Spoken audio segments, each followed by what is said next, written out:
ॐ नमो भगवते वासुदेवाय।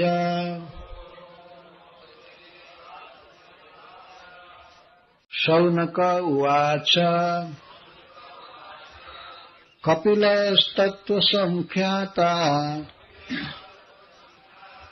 भगवानात्ममायया जातः स्वयमजः साक्षात् आत्मप्रज्ञप्तये नृणाम्। न यस्य वर्ष्मणः पुंसाम् वरिम्णः सर्वयोगिनाम्। विश्रुतौ श्रुतदेवस्य भूरि तृप्यन्ति मे शवः। यद्यद्विधत्ते भगवान् स्वच्छन्दात्मात्ममायया। तानि मे श्रद्दधानस्य कीर्तन्यान्यनुकीर्तय। शौनक उवाच। शौनक जी ने पूछा, कपिलः भगवान कपिल देव तत्व संख्याता तत्वों की व्याख्या करने वाले भगवान सर्वसमर्थ आत्ममाया अपनी स्वरूप शक्ति से जातः आविर्भूत हुए स्वयं ही बिना किसी की प्रार्थना के अजः प्राकृत जन्म रहित साक्षात स्वयं आत्म प्रज्ञप्तये आत्मा की विज्ञप्ति के लिए आत्मा का ज्ञान देने के लिए नृणाम मानवों को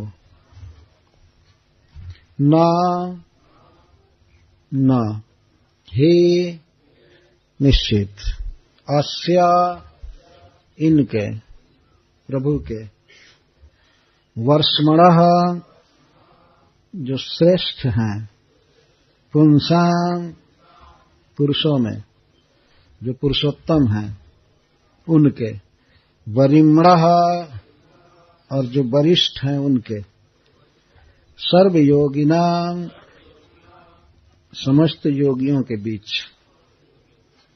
विश्रुतौ कीर्ति में श्रुत देवस्य जिन्हें बार बार सुना गया है उनका भूरि अधिक तृप्यन्ति तृप्त हो रहे हैं तो अलम बुद्धि कर रहे हैं मेरी असवः कर्ण प्रधान इंद्रियां। तो श्री कर्दम जी के वैकुंठ प्राप्ति की कथा सुनकर शौनक जी प्रश्न कर रहे हैं। हम लोग जो भागवत सुनते हैं तो वास्तव में अंतिम कड़ी में सूत गोस्वामी आते हैं। सूत गोस्वामी के ही मुख से भागवत सुनते हैं। महाराज परीक्षित के साथ सूत गोस्वामी बैठे थे गंगा जी के तट पर। तो सुखदेव गोस्वामी के प्रवचन को उन्होंने पूर्णतः सुना था। सुखदेव गोस्वामी ने स्वयं उनको संकेत किया था कि तुम परीक्षित के बगल में बैठो। तो सूत गोस्वामी अतिशय नम्रता के कारण दैन्य के कारण वो पीछे बैठे थे। तो सूत गोस्वामी ने सुखदेव गोस्वामी ने इशारा किया, इधर आओ अब बैठो परीक्षित के साथ। उन्होंने डायरेक्ट आशीर्वाद दिया था और कहा भी था कि ये सूत आगे चलकर नैमिषारण्य में शौनकादि ऋषियों को श्रीमद् भागवतम सुनाएगा। वहीं पर 12 स्कंध में लिखा हुआ सुखदेव गोस्वामी स्वयं कहते। तो बहुत अच्छी प्रकार से सूत गोस्वामी ने श्रवण किया था। जब नैमिषारण्य में वे श्रवण करा रहे थे भगवान की लीलाओं का, तो वहां पर 88,000 ऋषि जुटे थे, तो बहुत उच्च कोटि के सब तरह से, और उनके नायक बनाए गए थे। उनके नायक थे वयोवृद्ध और ज्ञान वृद्ध श्री सौनक जी। सौनक जी भृगु जी के वंश में उत्पन्न हुए थे। कल यहां वर्णन आया था कि भृगु जी का विवाह कर्दम जी की पुत्री ख्याति से हुआ था। तो भृगु के बहुत पावन वंश में जन्म हुआ था सौनक जी का। इनके गुणों का वर्णन है कि ये बहुऋच, ये वेद के परम विद्वान थे और वयोवृद्ध थे, ज्ञान वृद्ध थे। अतः 88,000 ऋषियों के वास्तव में ये गुरु थे, कुलपति थे। इन्हीं को ऋषियों ने कहा था कि जो भी पूछना होगा सूत गोस्वामी से तो आप पूछिएगा, क्योंकि सब कैसे पूछ सकते थे। 88,000 ऋषि यदि अपनी अपनी अंगुली खड़ा करें तो किसकी सुनेंगे सूत जी कि I have one question, I have one question.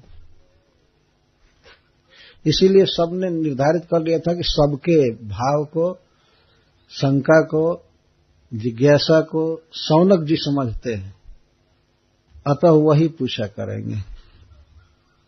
तो सौनक जी कभी कभी बीच में सूत गोस्वामी से पूछते थे। विशेष करके यहां जब यह कथा चल रही थी तब लास्ट में सूत गोस्वामी ने वर्णन किया। सूत गोस्वामी ने वर्णन किया, इसका अर्थ है कि जो कथा मैत्रेय जी ने विदुर जी से कहा था वही कथा सुखदेव गोस्वामी ने परीक्षित को कहा था, और फिर उसी कथा को सूत जी सौनक जी को सुना रहे। ये लिंक समझना चाहिए। तो कर्दम जी के मुक्ति की बात सुन करके, और भगवान ज्ञान देने के लिए अवतार लिए हैं, बहुत उपादेय अवतार है, अतः सौनक जी को बहुत जिज्ञासा हुई तो विशेष प्रकार से पूछ रहे हैं। यहाँ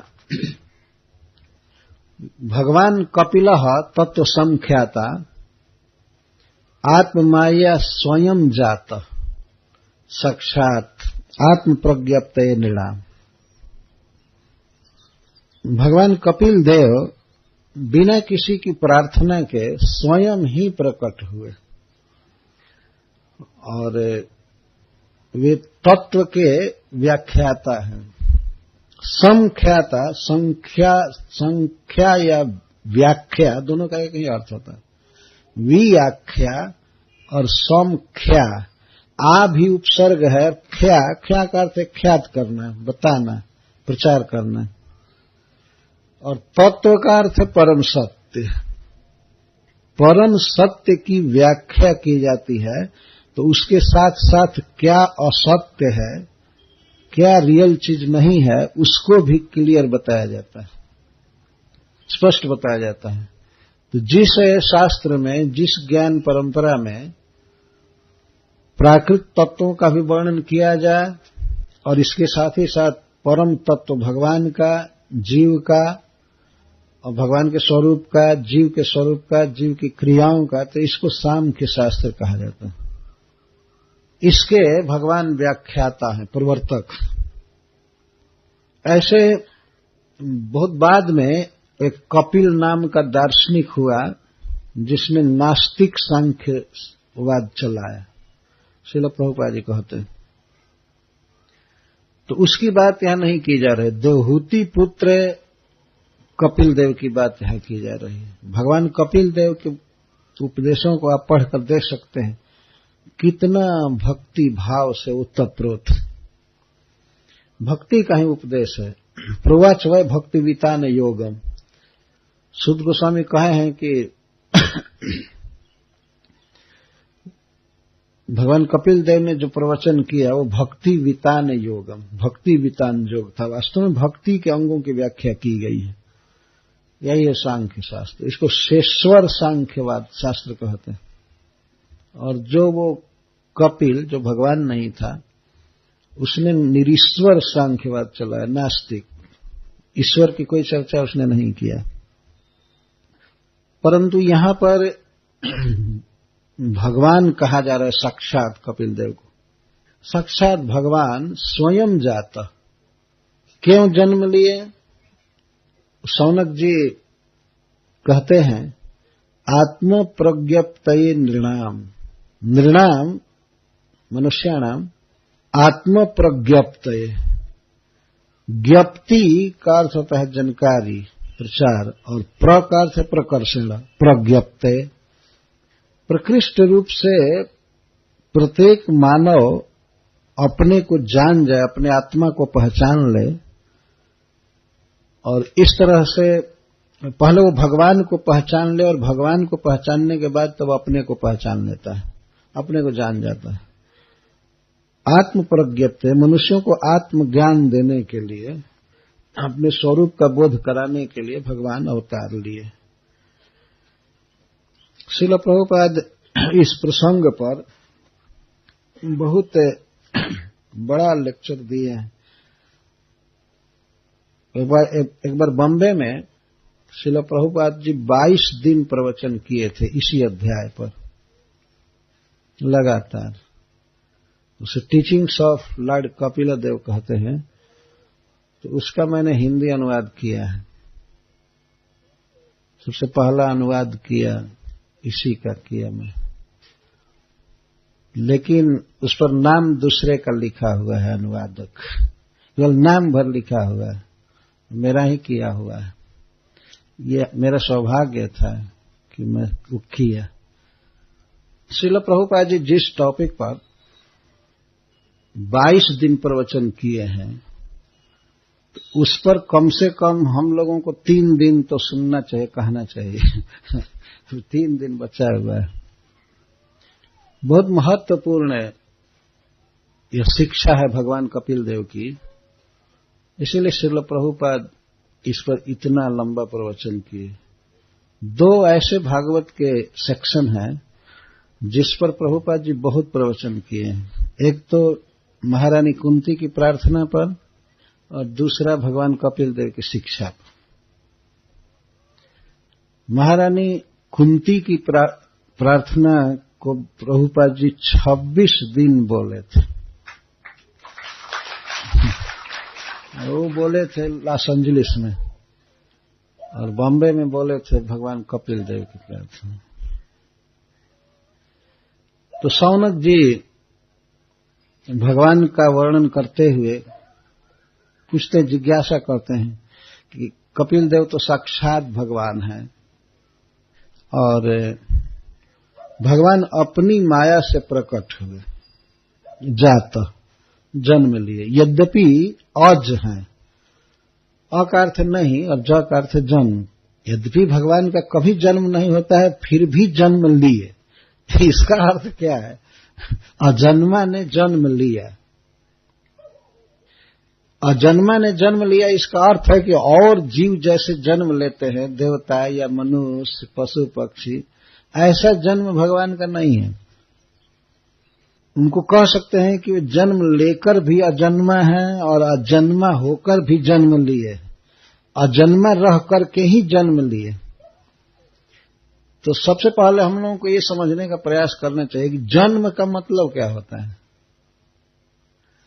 जन्म का मतलब होता है, भगवान ने गीता भागवत के 11 स्कंध में समझाया है, जन्म आत्मतया पुंस स्वीकृतम विदु। जब प्राकृत पदार्थ में, देह में जीव ये सोचता है कि मैं ये देह हूं, तो इसी को उसका जन्म कहते हैं। वास्तव में न जायते मृते वा कदाचित मायम भूत्वा भविता वा न भूया। आत्मा कभी जन्म नहीं लेता है, न जायते। कोई पूछ सकता है कि जीव कब जन्म लिया?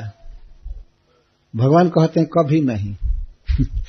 शरीर से हीन शुद्ध स्वरूप आत्मा की बात की जा रही है, वो कब जन्म लिया? कभी नहीं। न जायते, और मरेगा कब? कभी नहीं।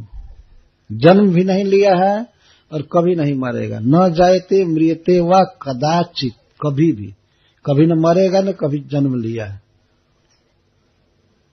न जायते म्रियते वा कदाचित नायम भूत्वा भविता वा न भूय, और न तो ये हुआ है और न इस समय है, हो रहा है और न आगे होगा।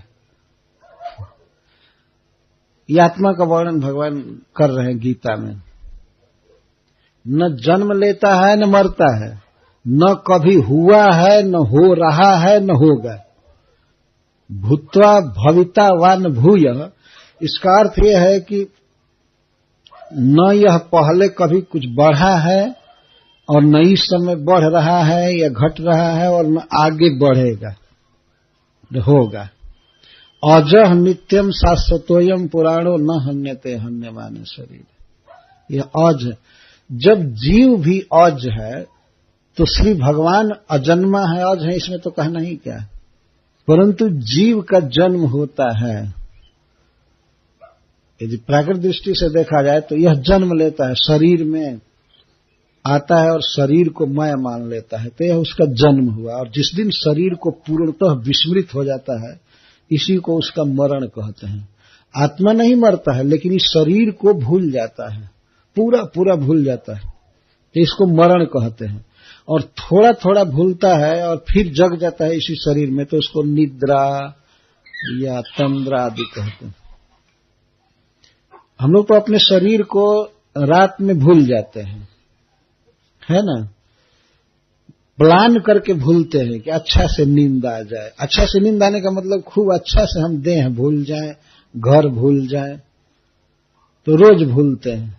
लेकिन एक दिन ऐसा समय आता है कि आत्यंतिक विस्मृति होती है, लास्ट, और उसके बाद इस शरीर की याद नहीं आएगी। तो इसी को आत्मा का मरण कहा जाता है।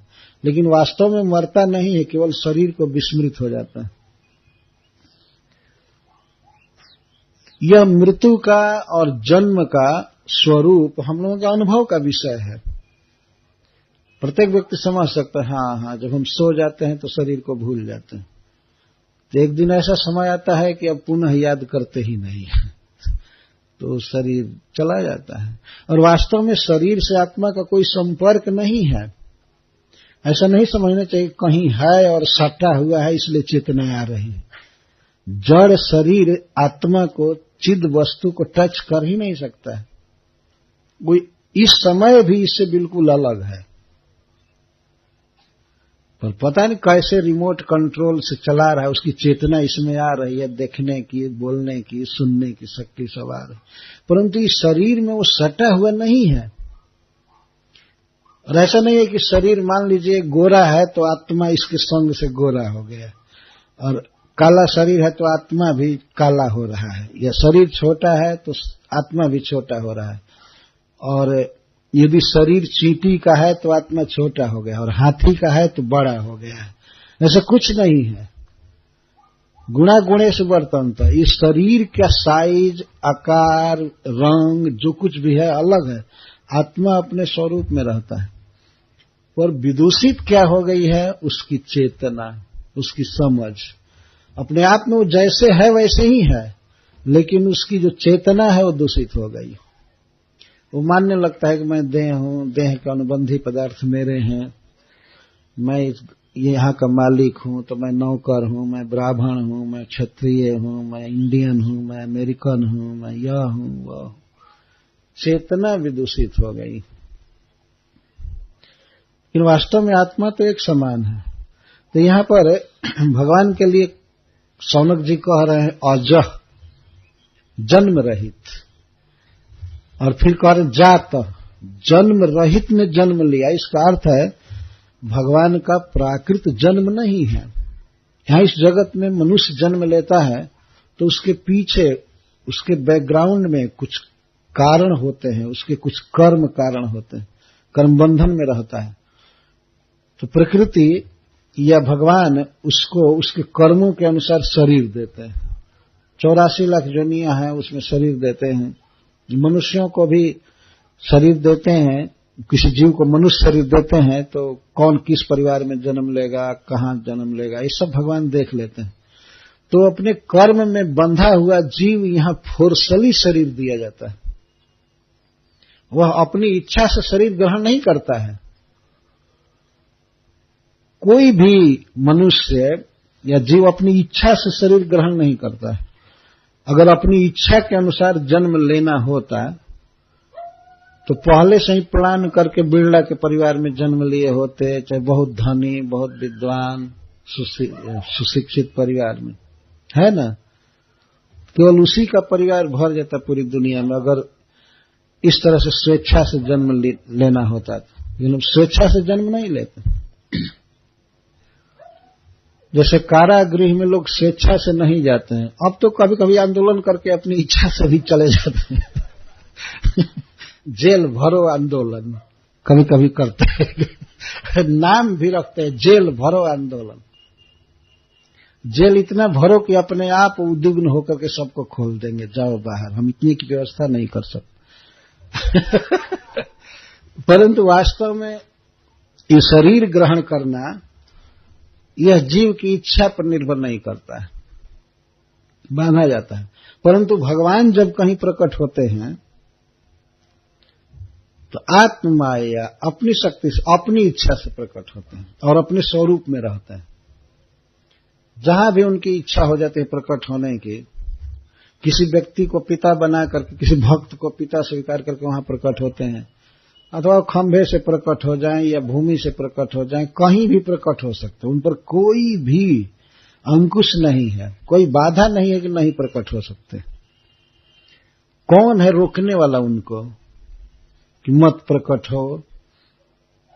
स्वच्छंद इच्छा है, कोई बंधन नहीं है। कभी लोग जिज्ञासा कर सकते हैं कि भगवान से भी तो प्रार्थना जब की जाती है तब प्रकट होते हैं। तो प्रार्थना करना दूसरी बात है, लेकिन कर्म के अधीन होकर के जन्म लेना दूसरी बात हो जाती है। यहां कोई प्रार्थना से प्रकट हो सकता है क्या किसी के यहां?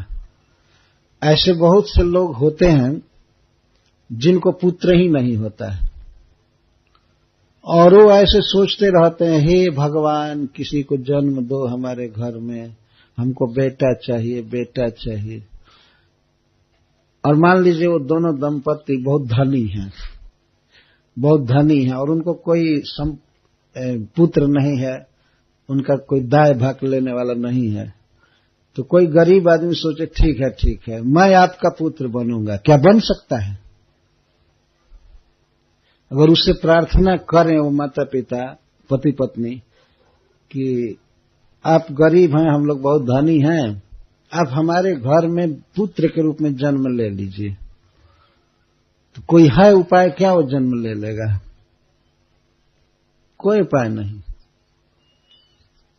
मर सकता है इतना उपाय जानता है कि विष खा करके, चाहे करंट छू करके, जैसे मरने का अधिकार है उसका, लेकिन जन्म लेने का कोई राइट नहीं। कहां लेगा, क्या नहीं लेगा। अगर वो किसी के घर में जन्म लेने के लिए अपना शरीर छोड़े तो जमराज के दूत पकड़ करके पता नहीं कहां ले जाएंगे और कौन सा शरीर दे देंगे और किस देश में। जीव इस तरह से परवश है, लेकिन भगवान स्वच्छंद है, अपनी इच्छा से प्रकट होते हैं। भगवद गीता में भगवान कहते हैं, अजोपि सन्न व्ययात्मा भूतानाम ईश्वरोपि सन प्रकृतिम स्वाम अधिष्ठाय संभवामि आत्म माया। मैं अपनी शक्ति से, अपनी माया से उत्पन्न होता हूं। जीव जब इस प्राकृतिक जगत में जन्म लेता है, कोई शरीर प्राप्त करता है, तो वह अपनी शक्ति में उत्पन्न नहीं होता है। जीव है और उसका जो देह है वो दूसरे की शक्ति है। पंच महाभूतों से वो देह बनाया जाता है, त्रिगुण से बनाया जाता है, तो प्रकृति तो उसकी है नहीं, सब भगवान की संपत्ति है, भूमि जल वायु। तो जीव आत्म माया से प्रकट नहीं होता है, आत्म माया में भी प्रकट नहीं होता है। कर्म बंधन में बंधा है और भगवान की शक्ति उसको देह देती है, तो सब कुछ उधार उसको दिया जाता है, उसका कुछ नहीं है।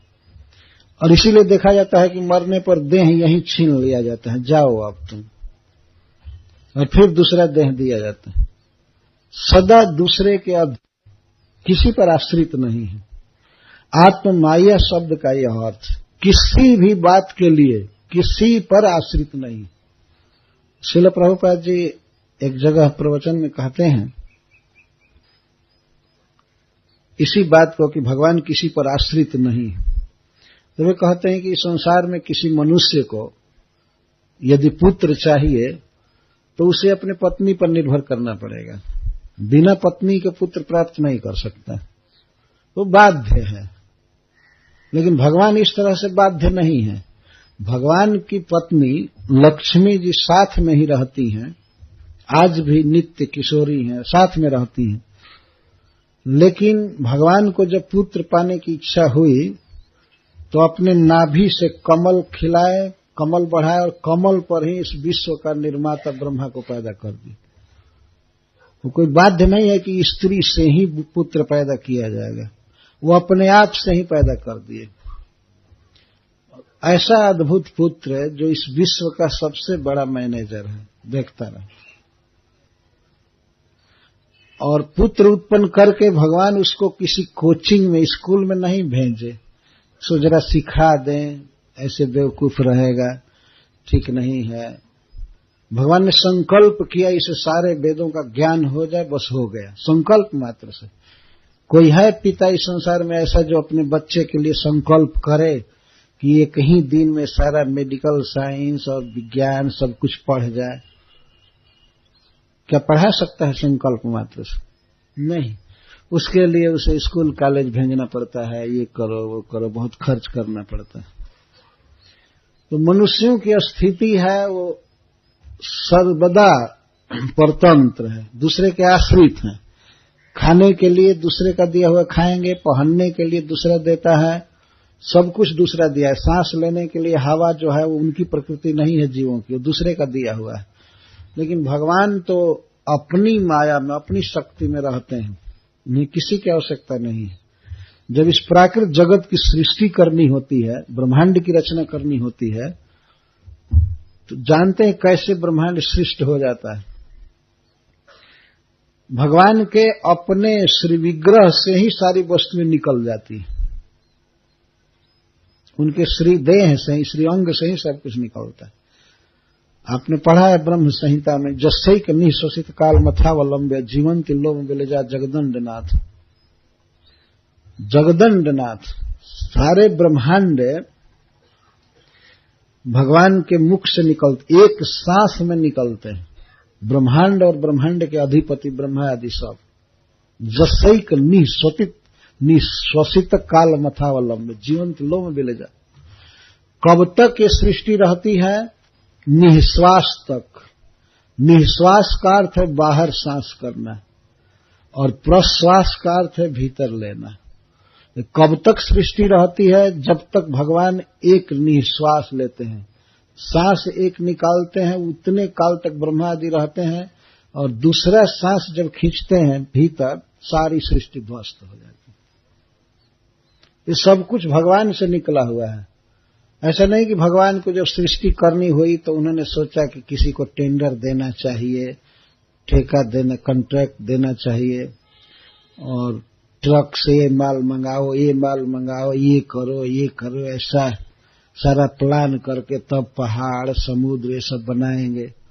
कुछ नहीं करना पड़ा।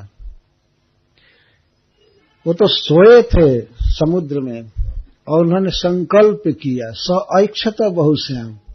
भगवान ने देखा, ऐक्षता का अर्थ देखा।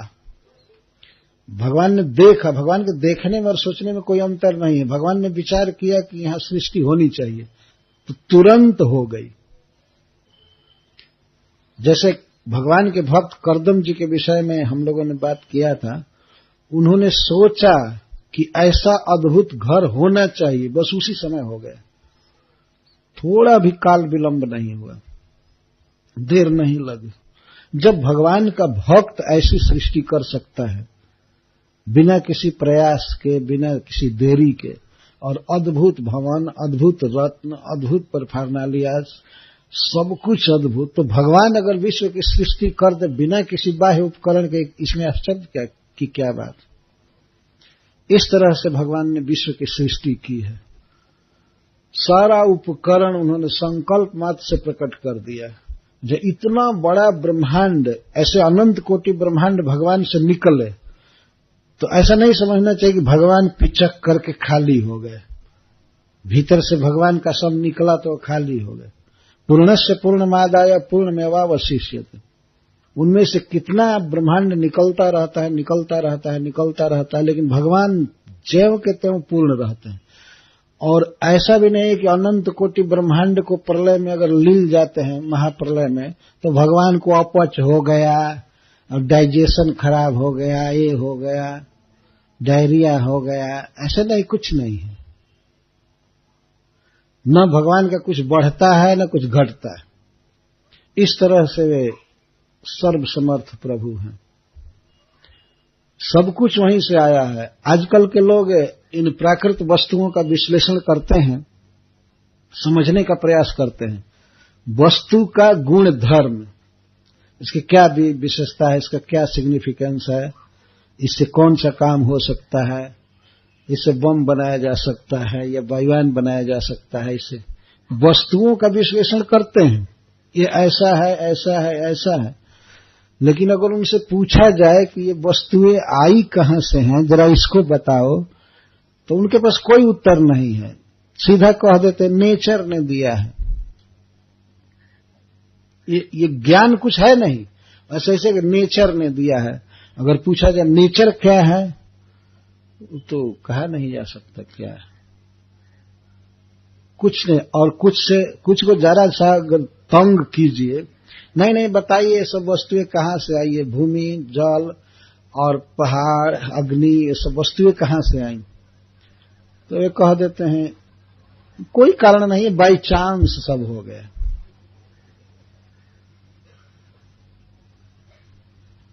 चांस का क्या मतलब है? अगर पूछा जाए, प्रभुपाद जी पूछते थे चांस मतलब, चांस का क्या मतलब है?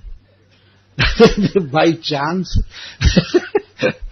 यहां बाई चांस कुछ होता है क्या?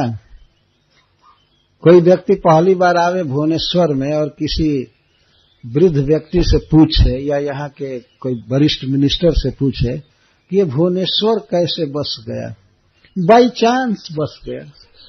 किसी रात में सारे भवन ऊपर से आया करके टपक करके बस गए, रोड भी बन गया अपने आप, गाड़ियां भी अपने आप चलने लगी, पता नहीं, बाई चांस सब हो गए। इसका अर्थ है कि उस मूर्ख को कोई ज्ञान नहीं। भुवनेश्वर एक नगर है, धीरे धीरे बसा, इसका एक इतिहास है, इसका एडमिनिस्ट्रेशन है, नगर पालिका है, कॉर्पोरेशन है, सब कुछ की व्यवस्था है, सबके पीछे टाइम लगा है। इसी तरह से पूरा विश्व व्यवस्था एक सीरियल में चली है।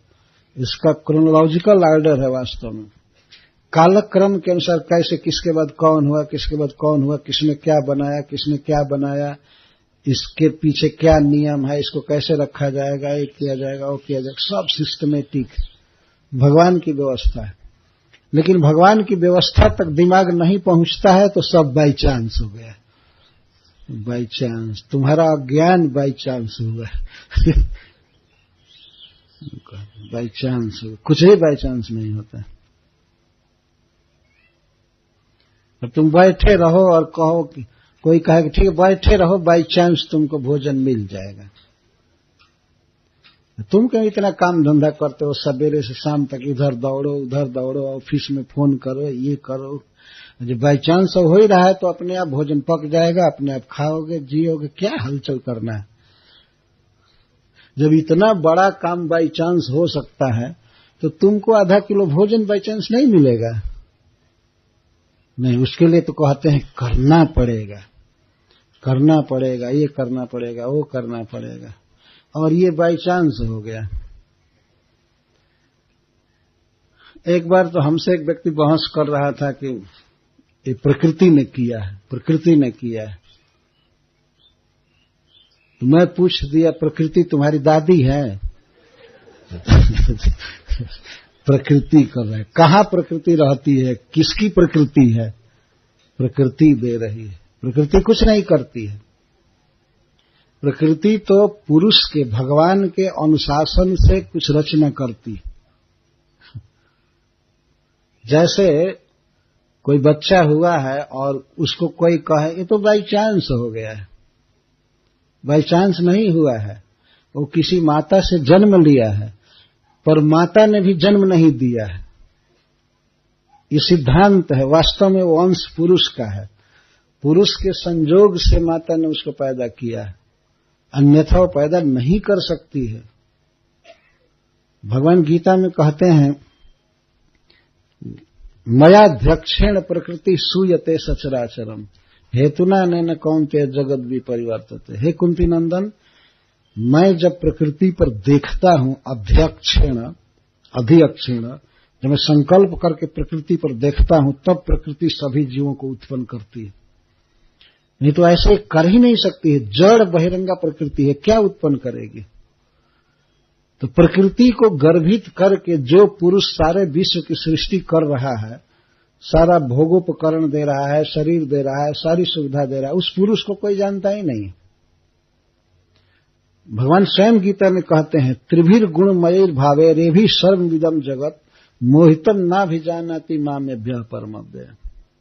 प्रकृति के 3 गुणों के द्वारा मोहित जीव सब मुझको नहीं जानते। मोहितम ना भी जानाति माम एभ्यः परम अव्ययम। इन प्रकृति के गुणों से परे मैं हूं, अविनाशी हूं, इसको कोई नहीं जानता। प्रकृति के अंदर ही सब कुछ वो जानते हैं, ये हो रहा है, वो हो रहा है, वो हो रहा है, लेकिन विश्व की रचना करने वाला कौन है, कौन जिला रहा है, खिला रहा है, इसको नहीं जानते। भगवान कई बार गीता में इस बात को कहते हैं, हमको लोग नहीं जानते, हमको लोग नहीं जानते, प्रकृति को जानते हैं।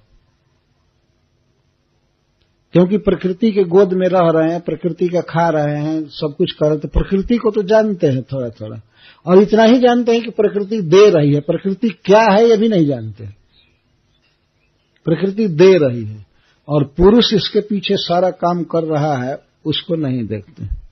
श्रील प्रभुपाद जी इस विषय में एक कथा बोले हैं कैसेट में, और सत्य घटना है। एक बार एक बच्चा जन्म लिया एक व्यक्ति के यहाँ, तो वो व्यक्ति, विदेश की घटना है, और सर्विस करता था, तो अपने घर से बिल्कुल सवेरे निकल जाता था, बिल्कुल सवेरे। तब तक बच्चा सोया रहता था, उस समय निकल जाता था उसका पिता, और उधर से काम करके आता था तो उसके पहले ही बच्चा सो जाता था। तो कभी बाप को देखा नहीं था, कभी नहीं देखा अपने पिता को, क्योंकि पिता के जाने के समय सोया रहता था और आने से पहले ही सो जाता था बच्चा। एक दिन कोई छुट्टी का दिन था, अकस्मात तो काम करने वाला उसका पिता सोया था, तो बच्चा जगा, और लगभग 5-6 साल का हो गया था। तो उस आदमी को सोया हुआ देखा, जिसका अंश है, जिसने पैदा किया है, उसी को सोया हुआ देखा। तो बच्चा पूछता है, mother who is this man, ये आदमी कौन है। तो मां कहती है, ही इज योर फादर, ये तुम्हारा फादर है। तो कहता है, mother what is the meaning of father. ये पिता का क्या मतलब है, फादर का क्या मतलब है। अब मां क्या बतावे उसको कि पिता का क्या मतलब होता, कैसे बताओ, उसके लिए बहुत कठिन पड़ गया है बताना। मैंने परिचय दिया कि ये तुम्हारा पिता है, तो पूछता है पिता का क्या अर्थ है। उस छोटे से बच्चे को मां कैसे बतावे कि तुम इसके वीर्य से जन्म लिए हो, इसके अंश हो। बहुत बहुत व्याख्या करके समझानी पड़ेगी। तो ऐसे ही ये छोटे छोटे बच्चे मनुष्य प्रकृति को जानते हैं, लेकिन जब पुरुष को, परम पुरुष भगवान के बारे में कहा जाता है, तो वो कहाँ रहता है, निराकार है क्या। उसको तो देखे नहीं, मां को तो देखे हैं, प्रकृति को तो देखे हैं, लेकिन जो सब कुछ दे रहा है उसको नहीं देखे। मान लीजिए कोई पिता प्रदेश में रहता है, नौकरी करता है, घर बहुत कम आता है, 2-4 बच्चे हैं उसके, और बच्चे उसको न देखे हों, तो ऐसी शंका कर सकते हो कहाँ रहता है, क्या करता है, जबकि सारा कमाई उसी का खा रहा है। उनके माँ के पास जो भी पैसा आ रहा है, अनाज आ रहा है, कपड़ा आ रहा है, सब पिता का दिया हुआ आ रहा है, लेकिन वो जानते ही नहीं। और इधर भारतवर्ष में भी इतना बड़ा ज्ञान है, इधर लोग आदि शक्ति इसको तो बहुत जल्दी स्वीकार कर लेते हैं, लेकिन आदि पुरुष को स्वीकार करने में हिचक जाते। मां को स्वीकार कर लेते हैं क्योंकि मां से कुछ लेना होता है, प्यार लेना होता है, वस्तु लेनी होती है, तो मां पर विश्वास है, भवानी जी दुर्गा जी ये करेंगी वो करेंगे, लेकिन विष्णु पर विश्वास नहीं। यह मूर्खता है वास्तव में। और आदि शक्ति क्या करेगी? आदि पुरुष की सहायता से ही सब कुछ कर सकती है। आज तक रिकॉर्ड है विश्व में, वैदिक इतिहास बताता है कि ऐसे अनेक पुरुष हुए हैं जिन्होंने बिना स्त्री के बच्चा पैदा कर दिया है, लेकिन आज तक कोई भी स्त्री बिना पुरुष की सहायता के कोई संतान उत्पन्न नहीं की। कहीं नहीं देख सकते। पुरुष का ही वास्तव में सर्जन है, पुरुष ही मूल है, तो भगवान ही मूल है। प्रकृति तो सेकेंडरी कारण है जीवों के जन्म का, भगवान मूल कारण। भगवान ने ब्रह्मा जी को पैदा किया, ब्रह्मा जी अपने शरीर से कई पुत्र उत्पन्न कर दिए। पहले अपने मन से 4 पुत्र उत्पन्न किए, फिर शरीर के भिन्न भिन्न अंगों से उत्पन्न किए। उनके पुत्रों ने भी, मतलब ब्रह्मा जी के पुत्रों ने भी मानसी सृष्टि की है। कश्यप जी ने भी मानसी सृष्टि की है, और कई लोगों ने ऐसा किया, परंतु स्त्री में वो सामर्थ्य नहीं है कि बिना पुरुष के आश्रय के वह संतान उत्पन्न करे। ये संभव नहीं। इस संसार में हम लोग देवियों की महिमा बहुत गाते हैं, सुनते हैं, ये किया वो किया ये किया, और प्रकृति को भी। प्रकृति जो भगवान की बहिरंगा शक्ति है, परंतु वास्तव में यह पूर्ण रूप से विष्णु पर आश्रित है, और भगवान किसी पर आश्रित नहीं, किसी पर आश्रित नहीं। जब उन्हें द्वारका का निर्माण करना हुआ तो एक रात में ही 1 मिनट में द्वारका नगर बस गया।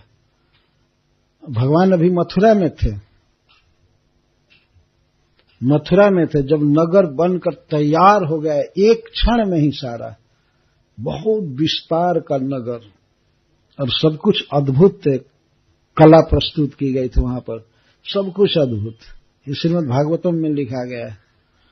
और उसके बाद जरासंध के भय से भयभीत होकर नाटक किए भगवान, और बलराम जी के साथ मथुरा छोड़कर चले गए। तो मथुरा में जितने लोग थे, जो भी गाय भैंस या अपने स्वजन जो कुछ भी था, एक ही रात में वे सोए मथुरा में, और जगे तो देखे कि द्वारका आए हुए सब लोग, एक एक पशु, एक एक मनुष्य, और वही घर, ठीक वैसा घर, वो देखे कि हम द्वारका में हैं। सोए थे मथुरा में और जगे द्वारका में, कैसे चले गए? दूसरे को अगर ले जाना होगा, केवल अपना एक 4-5 फैमिली, तो इधर आरक्षण कराओ, ये करो ये करो, ये सामान बुकिंग करो, ये कैसे जाएगा, पलंग कैसे जाएगा, बेड कैसे जाएगा, इसको नीलाम करो, बेचो, चलो, कितनी परेशानी होगी। लेकिन भगवान तो ऐसे कर दिए। और वहां पर जाकर के भगवान को 16,000 विवाह करना था, तो एक एक रानी के लिए एक एक अलग नगर ही चाहिए। वो सब क्षण भर में बनकर तैयार हो गया सबके लिए, बहुत परेशानी नहीं हो रही थी।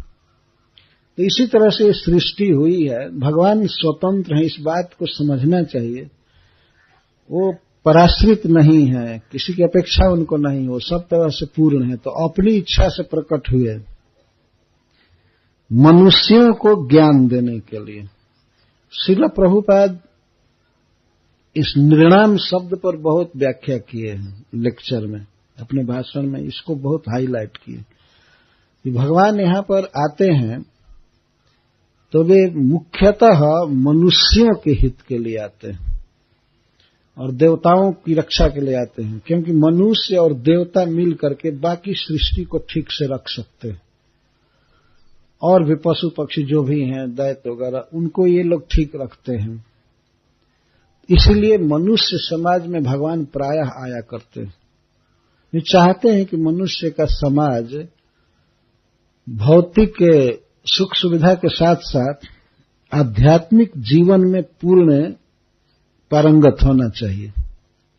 मनुष्यों को शिक्षा देने के लिए आए। श्रील प्रभुपाद जी कहते हैं कि भगवान कभी भी कुत्ता, बिल्ली, गाय, भैंस के समाज में प्रवचन नहीं की, क्यों? वो समझ नहीं सकते। उनके समाज में कुछ सिखाना बेकार है।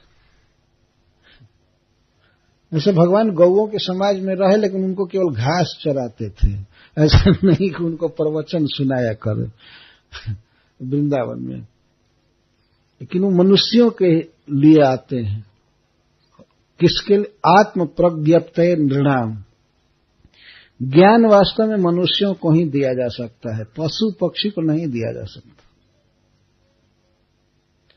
कुछ भी ज्ञान नहीं होता है। मान लीजिए अगर भुवनेश्वर का कोई पुराना से पुराना कुत्ता हो, फिर भी उसको आज तक मालूम नहीं होगा कि इस नगर का नाम भुवनेश्वर है ना? मान लीजिए 15 साल 20 साल का पुराना कुत्ता होगा, फिर भी उसको मालूम नहीं। लेकिन मनुष्य का छोटा बच्चा भी और 3-4 साल का हो गया, बोलने लगा, तो उसको बताया जाएगा कि तुम कहाँ के हो? भुवनेश्वर के हो। भुवनेश्वर के हो तो कहीं कोई पूछे तो बता देगा। और कुछ ज्ञान कुत्तों में भी हो जाता है, बल्कि कुत्ता में मनुष्य से ज्यादा ज्ञान होता है किसी किसी माने में। हमने देखा है किसी कुत्ते को गांव से ले जाइए, छोड़ दीजिए दूर, तो घूम करके आ जाएगा। लेकिन मनुष्य का बच्चा अगर गांव से बाहर हुआ तो कुत्ते से भी कम ज्ञान है, वो भूल जाएगा। वो नहीं आ सकता है। तो वह ज्ञान है, लेकिन वो केवल संसारिक कुछ थोड़ा सा ज्ञान है। मनुष्यों को बहुत जल्दी ज्ञान होता है। यदि उनको बताया जाए भगवान के बारे में तो तुरंत पकड़ लेते हैं, क्योंकि भगवान ने, ब्रह्मा जी ने स्पेशल बुद्धि दिया है मनुष्यों को, और वह उसको मनीषा कहते हैं। तो वह मनीषा बुद्धि भगवान ने मनुष्यों को इसलिए दिया कि ये हमको समझ जाएंगे। परंतु मूर्खता बस मनुष्य अपनी बुद्धि का इस्तेमाल संसार को भोगने में लगा देता है। ये बहुत बड़ा दुर्भाग्य है। तो भगवान जन्म लिए हैं मनुष्यों को आत्मज्ञान देने के लिए। आत्म प्रज्ञप्त है, यह नहीं कि आप विज्ञान की शिक्षा देने के लिए आए हैं बैकुंठ से, या यह फैसिलिटी बताने के लिए, या कंस्ट्रक्शन, शिल्प, ये सब बताने के लिए नहीं। आत्मज्ञान देने के लिए आए हैं। जीव वास्तव में चिन्मय है, देह नहीं है, और बारंबार जन्म और मृत्यु के अधीन हो रहा है, दुख भोग रहा है। इस संसार में सब जगह वास्तव में दुख है। यदि थोड़ा विचार करके देखा जाए तो भगवान ने मनुष्यों को आत्मज्ञान दे करके उन्हें दुख से मुक्त करने के लिए आते हैं। ये भगवान कपिल देव का उदार अवतार। और एक शब्द सौनक जी कह रहे हैं, स्वयं जाता। और कई बार भगवान से प्रार्थना की जाती है कि आप अवतार लीजिए, अवतार लीजिए। जैसे भगवान श्री कृष्ण, इनके अवतार के लिए सारे देवता प्रार्थना किए। और कई अवतार होते हैं जिनके लिए प्रार्थना की गई, जैसे नृसिंह भगवान के अवतार के लिए। उस समय नहीं, जब प्रकट हुए थे उस समय नहीं, उसके पहले देवताओं ने बहुत प्रार्थना किया कि आप हमारी रक्षा कीजिए, रक्षा कीजिए। तो भगवान ने कहा था कि ठीक है, मैं अवतार लूंगा।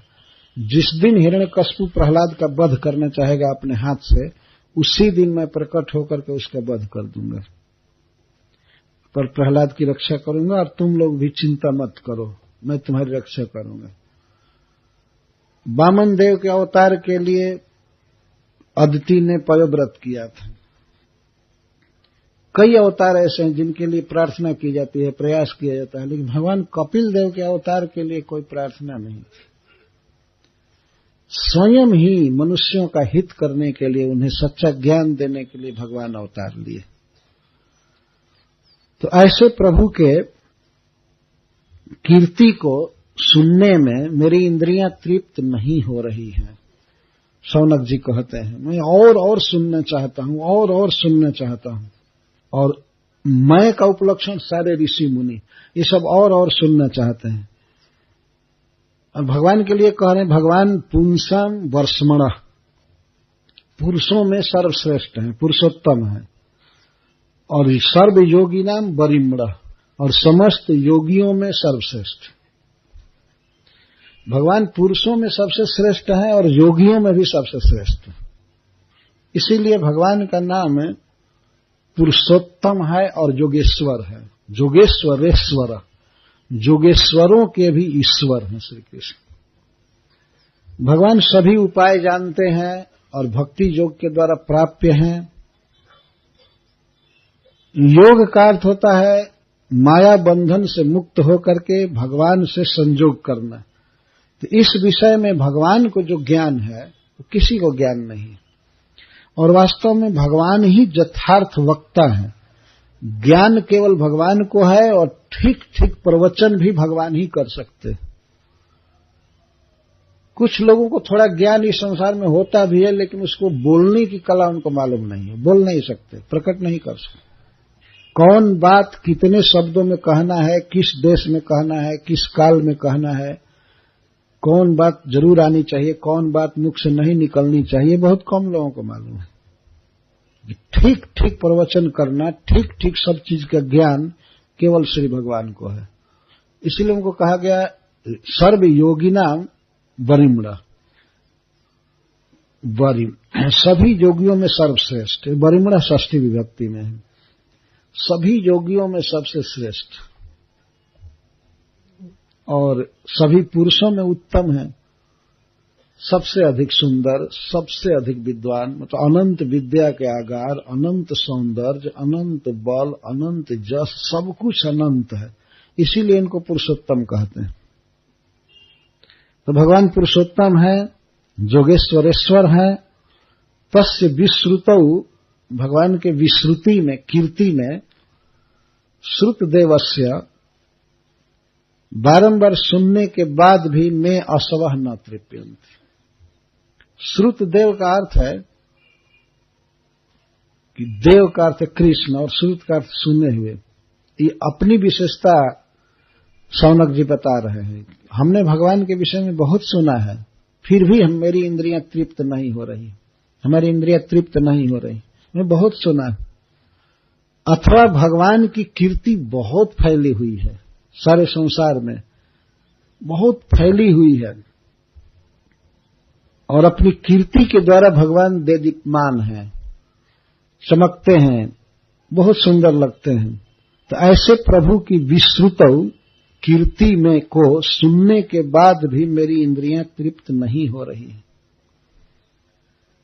मतलब भूरी श्रुत देव से बहुत सुना हूं, फिर भी मेरी इंद्रियां तृप्त नहीं हो रही। अथवा भगवान की कथाएं बहुत फैली हुई हैं संसार में, बहुत फैली हुई हैं, पर मुझे सुनने की लालसा और है, मेरी तृप्ति नहीं हो रही। वे 88,000 ऋषि पूरा घर गृहस्थी का त्याग करके नैमिषारण्य में रह रहे थे, एक ही काम करने के लिए, भगवान की कथा सुनने के लिए। तो वास्तव में मनुष्य जीवन का परम लक्ष्य है आत्म साक्षात्कार, भगवान को समझना, कृष्ण को समझना, इसी में जीवन की सफलता है। तो जो लोग इस कार्य में लगे हैं कि भगवान को हमें समझना है, भगवान को समझना है, भगवान से प्रेम करना है, तो वही वास्तव में सच्चे मानव हैं। पर भगवान को समझने के लिए किस क्रिया में उनको सबसे ज्यादा सजग रहना चाहिए, दत्तचित्त होना चाहिए, लगे रहना चाहिए, वो है श्रवण। नैमिषारण्य के ऋषि लोग सब कुछ छोड़ करके श्रवण में लगे हुए थे। इस जीवन में मनुष्य का सबसे बड़ा कर्तव्य है भगवान की कथा सुनना, इससे बड़ा काम कुछ भी नहीं है। ये ऋषि लोग प्रमाण हैं, ये जो कहते हैं, जो करते हैं, वो प्रमाण है। ऐसा नहीं कि चलो 2 दिन 4 दिन सुन लिया, 1 दिन सुन लिया, 1 महीना सुन लिया, तो इसके बाद बस बंद, काफी सुन लिया, अब दूसरा काम करना चाहिए। शौनक जी कहते हैं हमारी इंद्रियां तृप्त नहीं हो रही हैं, और वे कितने दिन सुन रहे थे लोग, 1000 वर्ष के लिए वो लोग यज्ञ चालू किए थे। तो यज्ञ के बहाने भगवान की कथा सुनना चाहते थे। लगातार इतने वर्षों तक ये सुनते रहे भागवत, भगवान की लीलाएं। और वो भी ऐसा नहीं कि 1 घंटा सवेरे कर लिया हो गया, दिन भर सुनते ही रहते थे। कुछ आदमी सोच सकते हैं कि सुन कर क्या करेंगे भाई, करना तो कुछ चाहिए। नहीं, सब कुछ करना चाहिए सुनने के लिए, सुनना ही करना है। महाराज परीक्षित ने अपने जीवन में और क्या किया, अंत में केवल सुने, और सुनने पर भगवान के धाम चलेगा। तो श्रवण करना, कथा सुनना, ये सबसे बड़ा कर्तव्य है। एक बार एक व्यक्ति हमसे पूछा कि तो महाराज हमारी जिम्मेवारी हो भगवान की पूजा करना, तो क्या करना चाहिए? तो मैं कहा उतने दिन दूसरे को पूजा दे करके सुनना चाहिए। मिले तो कथा सुननी चाहिए, भगवान की पूजा बाद में कर लो। ऐसा नहीं कि भगवान भूखे बैठे हैं, तुम्हारी पूजा के बिना वो हीन हो रहे हैं। ये जो ऋषि मुनि जुटे हैं नैमिषारण्य में, ये लोग भी भगवान के सेवक थे। ऐसा नहीं था कि इनको डीटी वर्शिप वगैरह मालूम नहीं था, लेकिन सुनने के आगे और सब कुछ नहीं है। यह प्रधान कर्तव्य है, अपने कर्तव्य का पालन करना ही चाहिए। इसलिए समय निकालना चाहिए, हमें ये सुनना ही है, सुनना ही है, चाहे जो कुछ भी हो जाए। आज एक भक्त हमसे बात कर रहे थे, जो पार्क में जा रहा था, कि महाराज वो अपनी बात कह रहे थे, लेकिन थर्ड पुरुष में कह रहे थे। तो कहते महाराज कुछ लोग कहते हैं कि यहाँ 2 बार कथा होनी चाहिए, एक ही बार क्यों होती है? ऐसे वर्णन कर रहे थे। तो मैं समझ गया कि ये अपनी बात कह रहे हैं। महाराज यहाँ 2 बार कथा होनी चाहिए, कम से कम 2 बार होनी चाहिए। कुछ लोग यही कहते हैं। तो फिर कहते हैं, मैं कहा कि महाराज जी सारी दुनिया में जाते रहते हैं, ये होता रहता है, तो 1 बार करते हैं, कैसे 2 बार करें?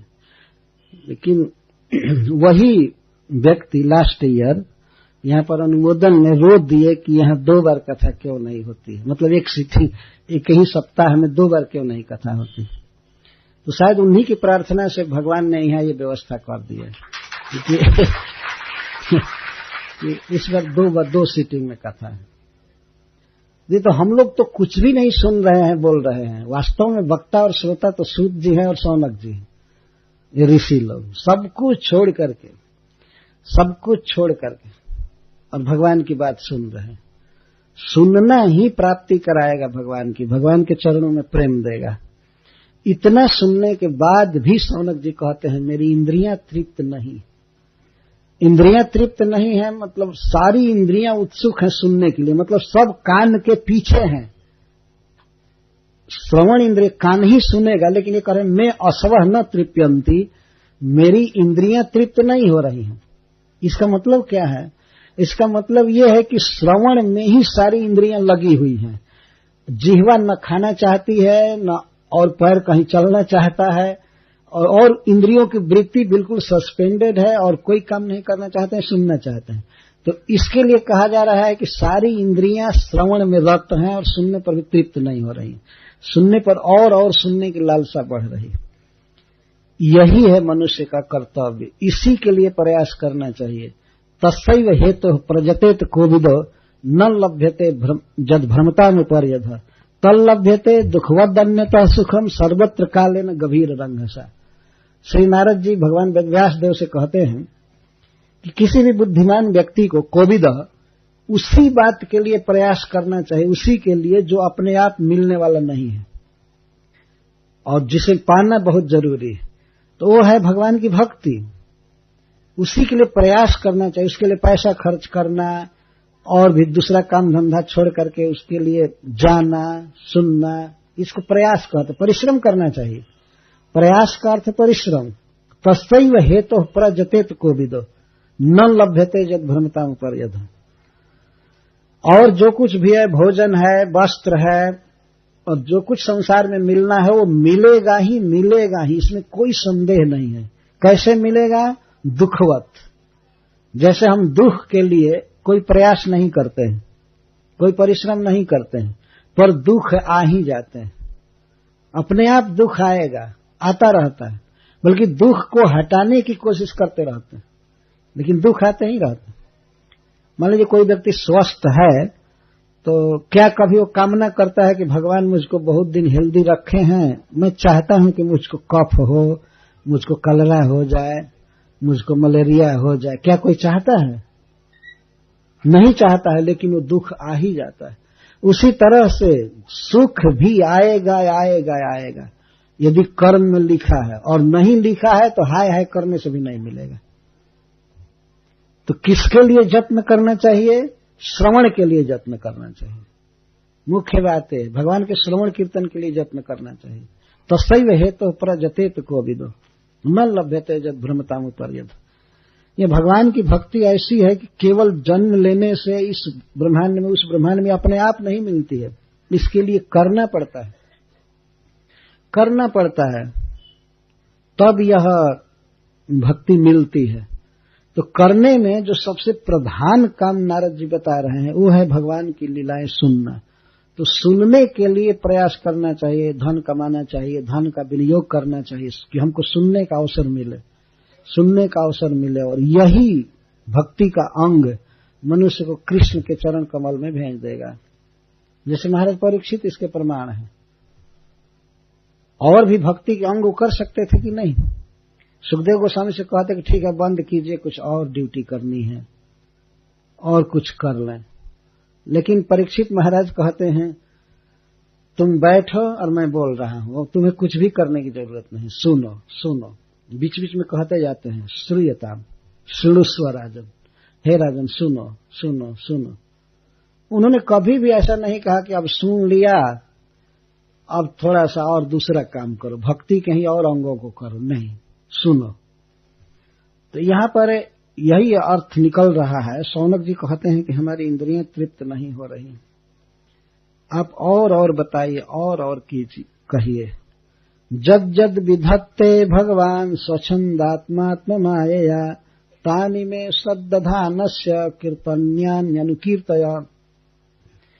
स्वच्छंदात्मा परम स्वतंत्र प्रकृति के अधीश्वर श्री भगवान अपनी अंतरंगा माया के द्वारा जब जब प्रकट होते हैं और जो जो करते हैं, जब जब विधत्ते, जो लीला करते हैं, जो काम करते हैं, तानी में अनुकीर्तय, इन सब का वर्णन मुझसे कीजिए, हम लोगों को सुनाइए भगवान कैसे कैसे कर्म करते हैं। तो खास करके इस समय जो भगवान कपिल देव का प्रसंग चल रहा है तो उसी के विषय में केंद्रित कर रहे हैं प्रश्न को कि भगवान कपिल देव ने आगे क्या क्या किया। पहले संकेत हो चुका है कि सांख्य शास्त्र का प्रवर्तन करेंगे भगवान। तो प्रश्न का सार यह है कि भगवान ने किस प्रकार उपदेश किया, क्या उपदेश किया, उस उपदेश को हमें सुनाइए। भगवान जो भी करते हैं लीला वो सुनने ही लायक है, कीर्तन करने ही योग्य है।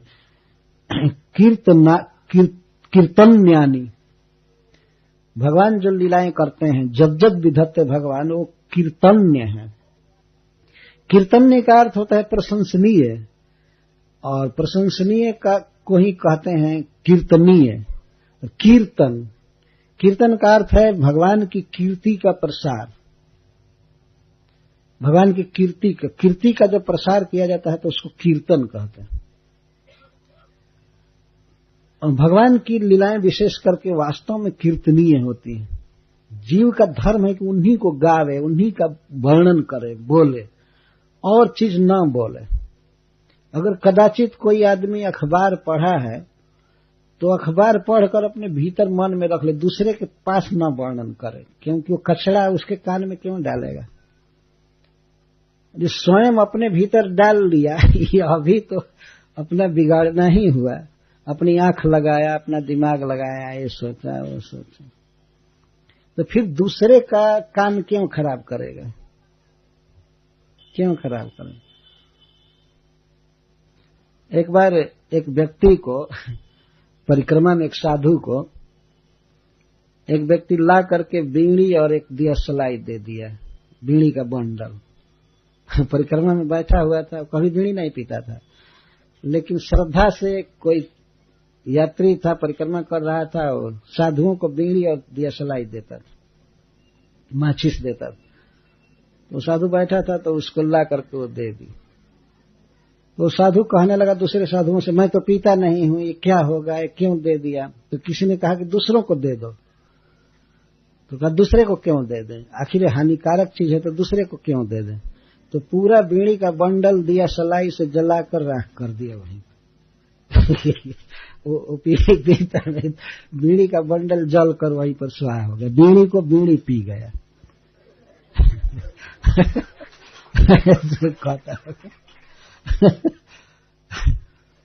तो कुछ ऐसी चीजें हैं जिनका कीर्तन नहीं करना चाहिए, नहीं वर्णन करना चाहिए। जो देख लिया वर्णन न करे। वो कचड़ा अपने जिह्वा पर न लावे और दूसरे के कान में न ठूसे, ये देने की जरूरत नहीं। क्या देने की जरूरत है जनता को? भगवान का नाम और भगवान की कथा। कीर्तनियो सदा हरि, सब समय और सब जगह कृष्ण का कीर्तन करना चाहिए, ये धर्म है। हरे कृष्णा कृष्णा कृष्णा हरे हरे, हरे राम राम राम हरे हरे। कीर्तन ज्ञानी, कीर्तन करने जोग विष्णु की लीलाएं हैं। और भगवान जो कुछ भी करते हैं वो सब कीर्तन करने योग्य होता है। यदि वे मथुरा के युद्ध के मैदान से जरासंध के भय से भाग रहे हैं तो भगवान का युद्ध छोड़ करके भागने भी गाने लायक है, प्रशंसा करने योग्य है। रणछोड़ जी बन गए भगवान, युद्ध छोड़ करके भागे तो वो भी कीर्तन करने लायक। अगर गोपियों के घर में नवनीत माखन चुराने जा रहे हैं तो वो भी कीर्तन करने लायक। भगवान के चोरी की लीला भी कीर्तन करने योग्य। कभी भगवान रंज क्या हुए कि ये क्या हमारे चोरी की चर्चा ये लोग कर रहे हैं। और भगवान यदि अपराध करें, मटका फोड़ दें और माँ जसोदा उनको उखल में बांध दे तो उसको भी खूब गाया जाता। पूरा कार्तिक में तो दीपक दिखा दिखा कर नमामि ईश्वरम सच्चिदानंद रूपम यही किया जाता है और भगवान प्रसन्न होते हैं। ऐसा नहीं सोचते हैं कि हमारे गलती पर, अपराध पर ये लोग इतना खुश हो रहे हैं। भगवान का सब कुछ कीर्तन करने लायक होता है। चोर जार शिखामणि। और बाह्य दृष्टि से, लौकिक दृष्टि से तो गोपियों का दही छीनना, छेड़खानी करना ये गलती है। भगवान गलती नहीं किए हैं, भगवान तो पूर्ण सत्य लीला कर रहे हैं और बहुत आवश्यक है। गोपियों के प्रेम के ऋणी हैं भगवान। लेकिन बाह्य दृष्टि से अगर देखा जाए तो दूसरे की लड़कियों को छेड़ना, इस तरह से उनसे दही मांगना जबरदस्ती, उनके मटके पर ढेला मार देना, फूट जाए घड़ा, कपड़ा फाड़ देना, यह अपराध है। लेकिन इसको गाते रहते हैं भक्त लोग, गाते रहते हैं। चिरहरण लीला गाते हैं। तो जब भगवान की ये सब चोरी आदि की भी लीलाएं गाने योग्य हैं तो और का तो कहना ही क्या। तो भगवान चोरी करें, चाहे रथ हाँके या चाहे युद्ध छोड़ करके भागे, अथवा जसोदा के बांधने पर रोवे, फफक कर रोवे, कोई सहायता नहीं कर रहा है। माँ ने बांध दिया उखल में, किसी की हिम्मत नहीं थी कि जाकर खोल दे, कोई नहीं खोल सकता था। तो किसी बच्चे ने जाकर बलराम जी से कहा कि अरे बलराम, तुम्हारा भाई आज उखल में बांधा गया। तो बलराम जी में आवेश आ गया संकर्षण का, जो विश्व का प्रलय करते हैं एक फूंक से ही। तो उनमें ये आवेश आ गया कि मैं संकर्षण हूं, मैं ईश्वर हूं और कृष्ण को कौन बांध सकता है। अपने इस भाव में आ गए। तो वहां पर आए जसोदा जी के पास, कृष्ण के पास। उखल में बंध कर कृष्ण मुंह लटका करके रो रहे थे। लगता था कि अब ऐसी विपत्ति में कोई नहीं पड़ा है, कोई खोल नहीं रहा है। माँ खाना देना बंद कर चुकी है, वो अपने दूसरे काम में लगी थी, कोई निकट आ नहीं रहा था। बलराम जी आए तो जोर जोर से पूछ रहे थे, कौन बांधा है कृष्ण को, कौन बांधा है? तुमको पता है ये कृष्ण कौन है और मैं कौन हूं? तुमको पता है?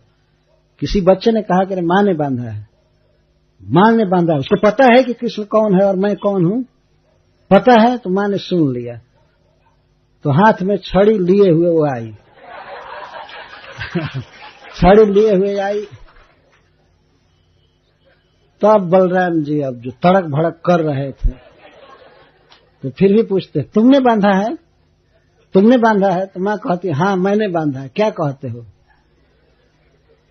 तुमको पता है कृष्ण कौन है? ये साक्षात नारायण है। तो माँ पूछती, और तुम कौन हो? मैं शेष नाग हूँ। मैं शेष नाग हूँ, अभी फूंक दूंगा, सारा ब्रज जल करके राख हो जाएगा। खोलती हो कि नहीं? खोलती हो कि नहीं? तो माँ यशोदा छड़ी दिखा करके कहती है, तो कृष्ण तो नारायण है और यही नृसिंह का अवतार लिया, यही सब लिया। पहले बलराम जी ने कहा था कि ये बार बार अवतार लिया, तुमको पता नहीं है कृष्ण कौन है, ये साक्षात भगवान है, ये है, और मैं भी ये हूँ, ऐसा मैं ईश्वर हूँ, मैं संकर्षण हूँ। तो माँ कहती है, देखो बलराम, अभी ठीक कर दूंगी, और दूसरे का घर नहीं मिलता है, सब अवतार मेरे ही घर में हो रहा है, अवतार बने हैं, और अभी मैं तुमको बताती हूँ। तो बलराम जी चले भाग, तो भाग गए, और कृष्ण वैसे ही रोते रह गए। जब तक भाई था वो मदद करता, वो भी नहीं कर रहा है। माँ घर के काम करने चली गई। काम में चली गई तो बलराम जी फिर धीरे से आए। मैं क्या कर सकता हूँ, तुम अपना कर्म भोगो, और मैं क्या करूं? दूसरा बांधा होता तो मैं खोल दिया होता, माँ से मैं कैसे खोल सकता हूँ? तुम्हारा ऐसा कर्म, तुमको बार बार कहा कि चोरी मत करो, कहा कि नहीं, याद है तुमको? तो कृष्ण तो और रोने लगते हैं ऊपर। जो असली सहायक था वो ऐसे जवाब दे रहा है। पर भक्तों को भगवान का रोना भी बहुत अच्छा लगता है, तो गलत नहीं लगता है। तो बलराम जी कहते हैं, बार बार तुमसे कहा था कि गोपियों के घर में चोरी मत करो, मटका मत फोड़ो, अरी मत फोड़ो, आज अपने घर में क्यों मटका फोड़ा? क्या जरूरत है मटका फोड़ने की?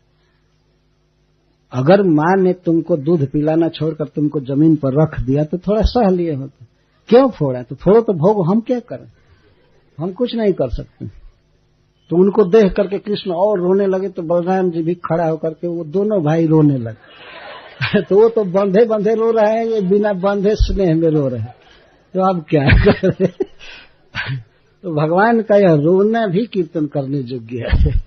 भगवान का हंसना या पलायन करना, चोरी करना, सब कुछ दिव्य है।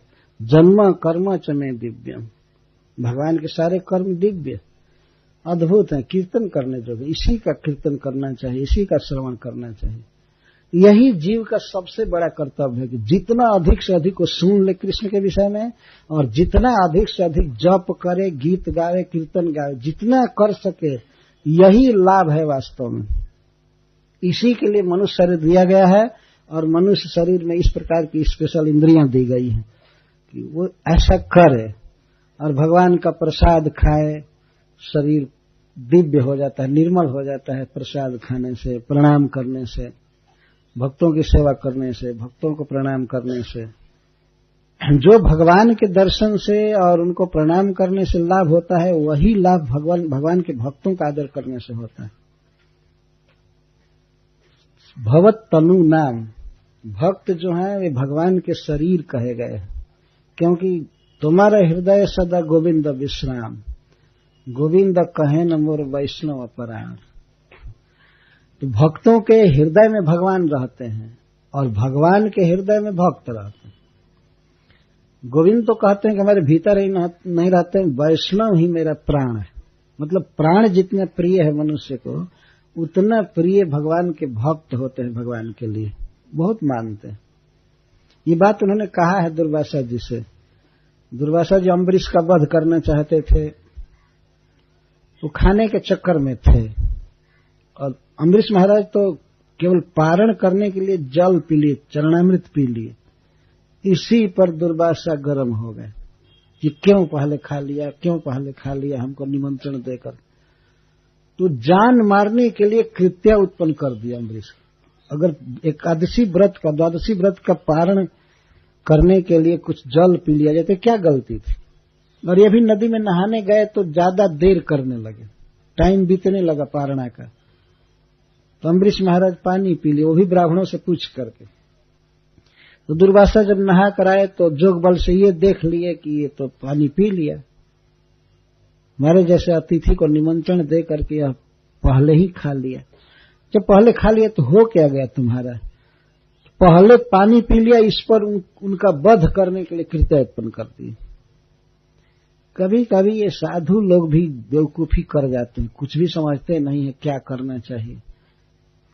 तो अम्बरीश महाराज का वध करने के लिए कृत्या उत्पन्न किए। तो पहले से ही सुदर्शन चक्र वहां था, उसने कृत्या को जलाकर भस्म कर दिया। और इतना ही नहीं, अब दुर्वासा का को ताप देने के लिए वो चला उनके तरफ। तो दुर्वासा भाग चले, भागे ब्रह्मांड में सब जगह। ब्रह्मा जी के पास गए तो ब्रह्मा जी कहा यहां से जल्दी भागो, भागो नहीं तो मेरा लोक जल जाएगा सुदर्शन की ज्वाला से, जल्दी भागो। तो शिव जी के पास गए, शिव जी कहते हैं मैं रक्षा नहीं कर सकता, तुम भगवान के भक्त को सताए हो, अगर तुमको रक्षा पानी है तो भगवान की ही शरण में जाओ, जिनका चक्र है उनकी शरण में जाओ। तो फिर ये भगवान के पास गए, रोने लगे चरण पकड़ करके। तो भगवान ने कहा कि मैं नहीं बचा सकता। वहीं पर भक्तों की महिमा भगवान ने कहा है और कहा कि यदि तुम जीना चाहते हो तो अम्बरीश महाराज का चरण जाकर के पकड़ो, अगर वे माफ कर देते हैं तो माफ है, नहीं तो मैं नहीं माफ कर सकता। ये पहला बार भगवान के जीवन के इतिहास में हुआ कि शरण में आए हुए को ठुकरा दिया। ऐसा कभी नहीं किए थे, पहली लीला भगवान की, क्योंकि दुर्वासा एक भक्त की जान मारना चाहते थे। ठुकरा दे, जाओ तुम नभाग नंदन अम्बरीश के यहाँ। जब अम्बरीश के पास दुर्वासा जी आए तो अम्बरीश महाराज बिना खाए पिए 1 साल तक खड़े होकर प्रतीक्षा कर रहे थे। फिर उन्होंने चक्र से प्रार्थना किया और अंत में कह दिया कि यदि भगवान मुझ पर प्रसन्न है मेरी भक्ति से तो ये ब्राह्मण सुखी हो जाए, चक्र इनको ताप न दे। तो चक्र शांत हो गया और अपने केबिन में चला गया, जहां रहता था वहां चला गया। इस तरह से रक्षा हो। भगवान अपने भक्तों को इतना मानते हैं, यदि डायरेक्ट भगवान का कोई अपराध करे, उनको मारने चले, तो भगवान को कोई क्रोध नहीं होता है। भृगु जी ने जा करके लात मार दिया भगवान के छाती में। भगवान चाहते तो उस ब्राह्मण की टांग पकड़ करके बहुत दूर फेंक सकते थे, लेकिन कुछ नहीं किए, उल्टे क्षमा मांगने लगे, अपनी ही गलती स्वीकार करके कि मैं आपका रिसेप्शन नहीं किया, अगवानी नहीं किया, तुम्हारे घर में अतिथि बन करके आए, क्षमा कीजिएगा, मैं सो रहा था और मेरे कठोर वक्षस्थल में आपके कोमल चरण लगे, आपके चरणों में व्यथा हो रही होगी। भगवान चरण सहला रहे थे। तो उन पर जब प्रहार किया जाता है, कभी कोई असुर करता है तो भगवान को कोई खास क्रोध नहीं होता, लेकिन भक्त के ऊपर अगर कोई प्रहार करता है तो उसको नहीं सह सकते, उसको तत्काल दंड दे देते हैं। जो अपराध भक्त कर करई, राम रोष पावक सो जरई। भक्त का कभी अपराध नहीं करना चाहिए, बहुत सावधान रहना चाहिए। तो इस प्रकार भगवान भक्तों को कहते हैं कि हमारे प्राण हैं, प्राण के समान प्रिय। तो इस संसार में जो कुछ भी कृष्ण करते हैं, किसी भी अवतार में, चाहे बारह भगवान का अवतार लेकर के कुछ करें, तो बारह अवतार में भगवान पृथ्वी की खोज कर रहे थे। पृथ्वी को रसातल में चुरा दिया था वो हिरण्यकश्यप का भाई हिरण्याक्ष, वो चुरा करके नीचे गाड़ दिया था। तो भगवान पृथ्वी का पता लगा रहे थे। सूअर किसी चीज का पता सूंघ करके लगाता है, तो सूकर कहते हैं उसको, सू करोति इति सूकर, जो सू करे उसको सूकर कहते हैं। तो भगवान बिल्कुल ऐसे खोज रहे थे प्राकृतिक जीव जैसा, कि इधर है, कहाँ है, ये है वो है। और भगवान की उस लीला को देख करके ब्रह्मा जी और जन लोग, तपलोक आदि के ऋषि लोग जय जयकार कर रहे थे भगवान की उस सौकर लीला पर। ऐसा नहीं कोई सोचा कि रे भगवान को क्या दिमाग गड़बड़ हो गया, क्या सुअर बनने लगे। उनको बनना ही है तो कोई अच्छा पशु बनते या गाय बनते, हाथी बनते, ये सुअर क्यों बनने लगे। लगता है भगवान का दिमाग कुछ गड़बड़ हो गया। लेकिन ऐसा कोई नहीं सोचा। जितने भी ऊपर के लोगों के ऋषि जन हैं, ब्रह्मा जी हैं, वे सब बहुत खुश हुए भगवान के उस रूप को देखकर, बहुत खुश हुए। एक ही स्वरूप ऐसा हुआ जिसको देखकर सब भाग गए थे, वो नृसिंह देव को देख। देवता लोग आए, जब भी भगवान का अवतार होता है तो देवता लोग स्वागत करते हैं, बधाई बजाते हैं, भगवान की सेवा करते हैं, कोई कुछ लाता है, कोई कुछ लाता है। लेकिन जब नृसिंह देव का अवतार हुआ और हिरण्यकश्यप का वध करके उसके आसन पर जो बैठे थे, फिर भी क्रोध की मुद्रा में, तो देवता लोग वहां आए, निकट आ रहे थे।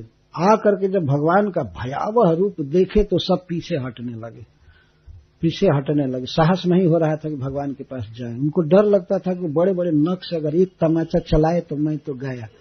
जब हिरण्यकश्यप मर गया तो हम किस गली के कुत्ते हैं, वो लोग सोच रहे थे। देवता लोग भागने लगे पीछे। तो ब्रह्मा जी ने कहा लक्ष्मी जी को कि माता जी, आप प्रभु को शांत कीजिए, आपके जाने से हो सकता है शांत हो जाए। क्योंकि कितना भी उदंड पति हो, पत्नी के सामने वो झुक ही जाता है ना। इस संसार में देखा जाता है, इधर उधर वो वीर बनेगा, बहस करेगा, लेकिन पत्नी उसे कमांड में रखती है। तो अब लक्ष्मी जी को भी एक गुमान था कि हाँ ठीक है, मैं अभी शांत करती, क्रोध में है, मूड खराब है इनका, लेकिन मैं जाऊंगी, उनको शांत करूंगी। तो माता लक्ष्मी जब निकट आई तो भगवान के इस भयावह रूप को देख करके भाग गई। तो ब्रह्मा जी पूछे कि क्यों माता जी, आप क्यों चली आए? अरे नहीं, इस समय ऐसे मूड में है, पता नहीं हम पर तमाचा चला सकते, इस समय क्रोध में है, मूड ठीक नहीं है भगवान का, इसलिए नहीं गई। तब ब्रह्मा जी ने प्रहलाद जी से कहा कि बेटा, तुम्हारे कारण भगवान क्रोध किए हैं और हिरण्यकश्यप का वध हो चुका है, जरा भगवान को शांत करो, हम लोग प्रार्थना करें, सेवा करें भगवान। तो प्रहलाद महाराज को कोई डर नहीं लगा वो चले गए। अरे सिंह दूसरे के लिए भयावह होता है, लेकिन अपने बच्चे के लिए भयावह नहीं होता है, उसको चाटता है, सहलाता है।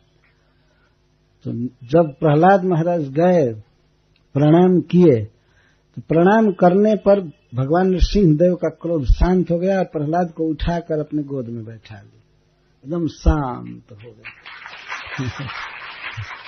तब सारे देवता जुटने लगे निकट की, अब भगवान का मूड ठीक हो गया। तो चाहे वो क्रोध की लीला हो, चाहे रोने की लीला हो, भगवान की सारी लीलाएं कीर्तन करने जो भी होती। तो देवता लोग आया करके भगवान का जस गाने लगे, देवताओं का वर्ग भगवान की स्तुति किया है, और सब लोग हिरण्यकश्यप के वध का अनुमोदन कर रहे थे, बहुत अच्छा किए, बहुत अच्छा किए, बहुत अच्छा किए। यहां तक कि प्रहलाद महाराज कह दिए बहुत अच्छा किए, इसका वध कर दी। बाप मरा है और बेटा कह रहा है मारने वाले को कि बहुत अच्छा किया, मार दिए। वो जानते थे कि भगवान मारे हैं हमारे पिताजी को तो इनकी सदगति होगी, इनका परलोक ठीक रहेगा। भगवान का मारना या प्यार करना दोनों एक ही है, दोनों में कोई अंतर नहीं है। अगर भगवान किसी को मारते हैं या उसको किसी को तमाचा मारे या उसको चुंबन करें, दोनों एक ही है। क्योंकि भगवान में वस्तु शक्ति है, सबके प्रिय है, आनंद घन है। तो भगवान का टच किसी भी तरह से हो या स्मरण हो, तो चाहे वैर भाव से कोई करे या प्रेम से करे, दोनों का रिजल्ट एक ही होता है। आनंद की अनुभूति होती है प्रेम करने वाले को, लेकिन भगवान ऐसे नहीं है कि किसी के बैरी हैं और किसी के प्रेमी हैं, सभी उनकी दृष्टि में सम है। प्रेम करने वाले को लाभ अलग से होता है कि भगवान के आनंद के अनुभव में वो डूबा रहता है, लेकिन द्रोह करने वाले को भी भगवान अपना धाम देते हैं और प्रेमी को भी देते हैं। अवश्य थोड़ा सा अंतर होता है संबंध में, लेकिन भगवान चूंकि भगवान है, उनसे अहित तो हो ही नहीं सकता किसी जीव का। जिन शत्रुओं को भगवान मारते हैं उनको सबसे पहले अपने धाम भेज देते हैं। भक्त तो कई साल के बाद उनके धाम में जाता है, लेकिन जिसको मारते हैं तो तत्काल अपने धाम भेज देते हैं, बिना भजन किए, बिना कुछ किए। भगवान के कहने का आशय है कि यहां तुम ठीक नहीं रह रहे हो, जाओ हमारे घर में, वहां ठीक से रहो। हतारी गतिदायक, कृष्ण का गुण ही है मारे हुए शत्रु को गति देने वाला। तो भगवान की अद्भुत विशेषता है। अगर वो हंसते हैं तो अभी दिव्य है, रोते हैं तब भी दिव्य है, पहाड़ उठाते हैं तब भी दिव्य है, अग्नि पी जाते हैं तब भी दिव्य है, रथ का ड्राइवर बने तब भी दिव्य है, सुअर बने, नृसिंह बने या भिखमंगा बने, बामन देव बने, सब कुछ दिव्य, जन्म कर्म च में दिव्य। तो ऐसे प्रभु के इन दिव्य लीलाओं को सुनने में मेरी इंद्रियां तृप्त नहीं हो रही हैं, जीवन की लालसा और बढ़ रही है कि और सुने और सुने और सुने। इसलिए कृपा करके अनुकीर्तन, आप कीर्तन कीजिए, आप वर्णन कीजिए, हम सुनना चाहते हैं। इस प्रकार से जब सौनक जी ने सूत गोस्वामी से प्रार्थना किया, तब सूत गोस्वामी बोले, सूत उवाच द्वैपायन सखस्त्वेवं मैत्रेयो भगवांस्तथा प्राहेदं विदुरं प्रीत आन्वीक्षिक्यां प्रचोदितः। सूत गोस्वामी कहते हैं कि द्वैपायन के मित्र मतलब वेदव्यास देव के सखा मैत्रेय जी से नहीं कह रहे हैं कि जैसे आप सौनक जी से कह रहे हैं सूत जी, जैसे आप हमसे भगवान के कथा के विषय में प्रश्न कर रहे हैं, ठीक इसी तरह से द्वैपायन वेदव्यास देव के मित्र मैत्रेय जी से विदुर जी ने पूछा था। ठीक ऐसा ही पूछा था जैसे आप हमसे पूछ रहे हैं।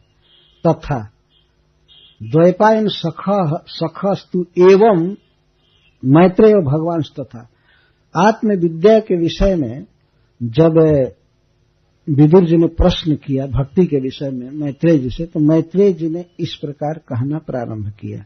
इसी प्रसंग में वो पूछे थे। तो मैत्रेय जी कहते हैं, पितरी प्रस्थिते रण्यम मातुः प्रिय चिकीर्षया तस्मिन् बिंदु सरेवासीत् भगवान कपिलः किल। मैत्रेय जी कहते हैं, इस कथा को समझने का प्रयास करना चाहिए। सूत जी जो कथा कह रहे हैं उन्होंने सुखदेव जी से सुना है, और सुखदेव जी जो कथा कह रहे हैं वो उन्होंने वेदव्यास देव से सुना है। वेदव्यास देव कथा के मूल लेखक हैं।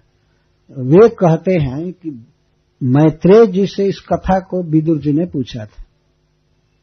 इस तरह से कथा की परंपराएं चलती हैं। तो मैत्रेय जी कहे कि पितरी प्रस्थिते अरण्यम, जब भगवान कपिल देव ने देखा कि उनके पिताजी कर्दम जी अरण्यम प्रस्थित वन में चले गए, उनके मुक्ति का वर्णन हो चुका है, लेकिन मुक्ति तो बहुत बाद में हुई होगी। जब वन में चले गए पिताजी कर्दम जी, तो अपनी मां का प्रिय करने के लिए, अपने मां का उद्धार करने के लिए भगवान कपिल उसी भवन में रहने लगे। जो बहुत बड़ा विमान था जिस पर कर्दम जी घूमे थे, वो भवन फिर सरस्वती नदी के तट पर स्थित हो गया था, रह रहा, तो वहीं रहने लगे। तस्मिन बिंदु सरेवासित भगवान कपिल किल, भगवान कपिल देव उसी बिंदु सरोवर पर रहने लगे। भगवान का क्या मूड था वहां रुकने का? पिताजी चले गए तो मां की सहायता मैं करूंगा। यहां देखिए शब्द दिया गया। अगर संस्कृत की रचना की दृष्टि से देखा जाए तो कर्दमे प्रस्थिते भी लिखा जा सकता था। कर्दम जी जब चले गए तो देवहूति के हित के लिए, देवहूति का प्रिय करने के लिए भगवान कपिल देव बिंदु सरोवर में रहने लगे। लेकिन मैत्रेय जी ऐसा नहीं कह रहे हैं, भगवान के मनोभाव का अनुवाद कर रहे हैं। भगवान सोच रहे हैं कि पिताजी चले गए वन में, मां ऐसे असहाय है, बेचारी, इसको मैं ज्ञान दूंगा, इसको मुक्त करूंगा, इस भाव से रहने लगे। भगवान कितना निकट की बात सोच रहे हैं। भगवान के मन में आ रहे पिताजी चले गए तो मां के लिए ये करना है। ये श्लोक बता रहे, पितरी प्रस्थिते अरण्य मातुः प्रिय चिकीर्षया।